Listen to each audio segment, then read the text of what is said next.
Hello my dear students, hope all is well. In today's class, we are going to discuss the MCQ or multiple choice questions from sonnet number 18, Shall I Compare Thee to a Summer's Day by William Shakespeare. First, we will discuss the previous year questions and answers beginning from 2015 to 2020, and then we will discuss the probable MCQ multiple choice questions for the upcoming exams. আমরা প্রথমে বিগত বছর যে প্রশ্নগুলি 2015 থেকে 2020 সাল পর্যন্ত এসেছে এমসিকিউ সেগুলো আলোচনা করব, প্রশ্ন উত্তর এবং সম্ভাব্য কি কি প্রশ্ন উত্তর আসতে পারে এই নিয়ে আলোচনা করব। তোমাদের বলি তোমরা সবাই কিন্তু এই MCQ previous year and probable দুটোই মিলে করবে, তাহলে আশা করি এখান থেকে এমসিকিউ একটা আটকাবে না। Okay, let us start. MCQ or multiple choice questions from sonnet number 18, Shall I Compare Thee to a Summer's Day by William Shakespeare. Previous year questions and answers. 2015. The eye of the heaven in Shakespeare's sonnet number 18 refers to Shakespeare sonnet number 18 A eye of the heaven বলতে কাকে বলা হয়েছে? A. The sun সূর্যকে, B.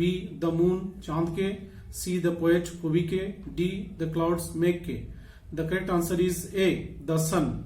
অর্থাৎ the eye of the heaven বা আকাশের চোখ বলতে এখানে সূর্যকে বোঝানো হয়েছে, দি সান। 2016.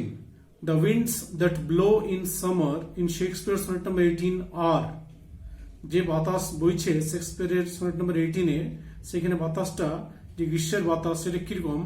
A. balmy, B. weak, C. hot, D. rough. The correct answer is rough. অর্থাৎ the summer's wind is rough. 2017. The darling birds are shaken by rough winds in, অর্থাৎ ডার্লিং বার্ডস নড়ে যাচ্ছে রাফ উইন্ডস এর দ্বারা কোন মাসে? A. March, B. April, C. May, D. June. The correct answer is May. The darling birds shaken by the rough winds of May. Next question, 2018. Nature's changing course is A. Dimmed, temperate, untrimmed, lovely. The correct answer is untrimmed. Next, 2019. His gold complexion dimmed. Here his refers to the sun, the sky, the poet's friend, poet himself. Correct answer is the sun. এখানে তার এই স্বর্ণ যে সোনালী প্রভা সেটা ডিম হয়েছে, এখানে তার বলতে কার বলা হয়েছে না সূর্যের বলা হয়েছে, দি সান। Next, 2020. But the eternal summer shall not fade. Here thy refers to, এখানে thy বলতে কার বলা হয়েছে? Shakespeare, the sun, Shakespeare's friend, the season of summer. The correct answer is Shakespeare's friend. অর্থাৎ এখানে শেক্সপিয়ারের যে ফ্রেন্ড তার যে ইটারনাল সামার সেটা কোনোদিন ফেড হবে না। Next, probable multiple choice questions or MCQs. সম্ভাব্য যে সকল এমসিকিউ আসতে পারে সেগুলো আলোচনা করি তোমাদের। 1. So long lives this. Here this refers to, এখানে this বলতে কাকে বলা হয়েছে? Poetry, the poet, poet's friend, না সামার? তাহলে এখানে this বলতে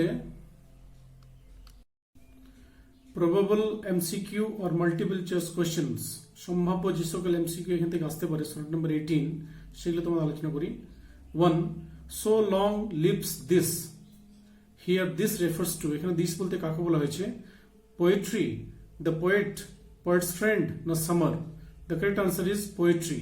অর্থাৎ সো লং লিভস দিস, এটা যতদিন থাকবে, এটা বলতে কবিতার কথা বলেছে, poetry. Question number 2. The lines in the sonnet number 18 are called, sonnet number 18 এ লাইন্স গুলোকে কি বলা হয়েছে? ইটারনাল, টেম্পোরাল, টেম্পোরেট, না লাভলি? তাহলে কারেক্ট আনসার হবে ইটারনাল। ইটারনাল লাইন্স, চিরন্তন, শাশ্বত, যেটা থেকেই যাবে, ইটারনাল লাইন্স মানে পোয়েট্রিকে বলা হচ্ছে eternal lines. Question number 3. Nor shall death break thou wonderest in his shade. Here his refers to, his বলতে কাকে বলা হয়েছে? টাইম, পোয়েট্রি, লাভ, না ডেথ? এখানে ডেথ কে বলা হয়েছে, হিট বলতে death. The correct answer is death. Nor shall death break thou wonderest in his shade. তাহলে এখানে ডেথ বলা হয়েছে। Next, question 4. When in eternal lines to time thou growest. Here thou refers to, thou বলতে কাকে বলা হয়েছে? thou হলো poet, poetry, poet's friend, না dark lady? Correct answer is the poet's friend, অর্থাৎ যতদিন এই কবিতা থাকবে কবির বন্ধু ততদিন বেঁচে থাকবেন। Next question number 5, the lease of which month is referred to in sonnet number 18? কোন মাসের স্বল্প মেয়াদের কথা বলা হয়েছে? Lease. Correct answer is summer. Winter, summer, autumn, fall. Correct answer is summer. Summer's lease বলা হয়েছে। Question number 6, summer's lease is in shall I compare thee is, summer লিজটা কিরকম? Too long, too big, too short না quick? The correct answer is too short. Summer's lease is too short. এবার চলে আসছি question number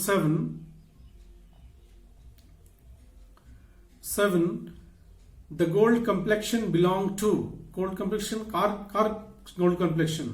The poet, summer, the sun, na heaven? The correct answer is sun. Sun's golden complexion is referred in the poem. Next question number 8, this gives life to thee. Here thee refers to, thee বলতে কাকে বলা হয়েছে? The poet's friend, Anne Hathaway, dark lady in a poetry? The correct answer is the poet's friend. এখানে this gives life to the, তোমাকে এখানে প্রাণ ফিরে দেবে, কে দেবে? দ্য পোয়েটস ফ্রেন্ডের কথা বলেছে। যতদিন কবিতা থাকবে কবির বন্ধু ততদিন বেঁচে থাকবেন। Next question number 9, sonnet number 18 shall I compare thee to a summer's day is addressed to, অর্থাৎ এই কবিতা কাকে অ্যাড্রেস সম্বোধন করা হয়েছে? ডার্ক লেডিকে, কিউপিডকে, মিস্টার ডব্লিউএইচ কে না an Hathaway K? The correct answer is mister WH, অর্থাৎ কবির যে বন্ধু মিস্টার ডব্লিউএইচ তাকে এখানে এটা অ্যাড্রেস করা হয়েছে। আমরা জানি সনেট নাম্বার 1 থেকে 126 সেগুলো তার বন্ধু মিস্টার ডব্লিউএইচ কে অ্যাড্রেস করা হয়েছে। যেহেতু এটা সনেট নাম্বার 18 তাহলে সেই পর্যায়ের মধ্যে চলে আসছে। আচ্ছা, তো আমরা একটু বলে দিই যে ডার্ক লেডি হলো সনেট নাম্বার 127 থেকে 152, তাকে ডার্ক লেডিকে অ্যাড্রেস করা হয়েছিল। এটা মিস্টিরিয়াস, কে ছিলেন তাকে জানা যায়। কিউপিড হলেন রোমান গড অফ লাভ, তিনি ব্লাইন্ড ছিলেন, এবং 153 এবং 54 এই দুটো সনেট তাকে অ্যাড্রেস করা হয়েছিল। আর অ্যান হ্যাথাওয়ে ইনি হলেন শেক্সপিয়ারের ওয়াইফ, শেক্সপিয়ারের ওয়াইফের নাম ছিল অ্যান হ্যাথাওয়ে। যাই হোক, এগুলো জানার জন্য, কিন্তু এটা কারেক্ট আনসার হবে সনেট নাম্বার 18 অ্যাড্রেস করেছে মিস্টার ডব্লিউএইচ কে।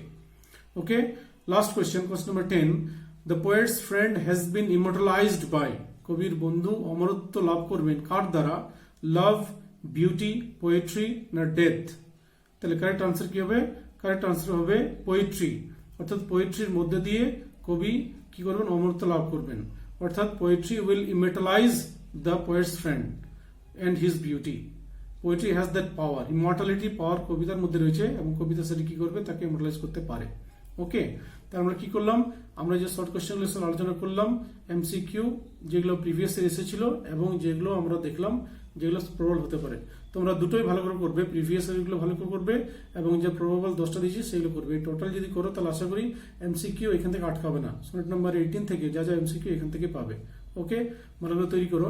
এবং নেক্সট ক্লাসে আমরা এখান থেকে সনেট নাম্বার 18 থেকে এসএকিউ সেগুলো নিয়ে আলোচনা করবো, প্রিভিয়াস ইয়ার এবং প্রবাবল দুটোই। ওকে, এবং তারপরে ক্লাসে আমরা যে করবো লং কোশ্চেন্স আসবে, long question from sonnet number 18, probable এবং প্রিভিয়াস ইয়ার সবগুলো আলোচনা করবো। ওকে, ভালো করে পড়াশোনা করো এবং পরীক্ষার জন্য তৈরি হও। Okay, keep studying, keep learning. By.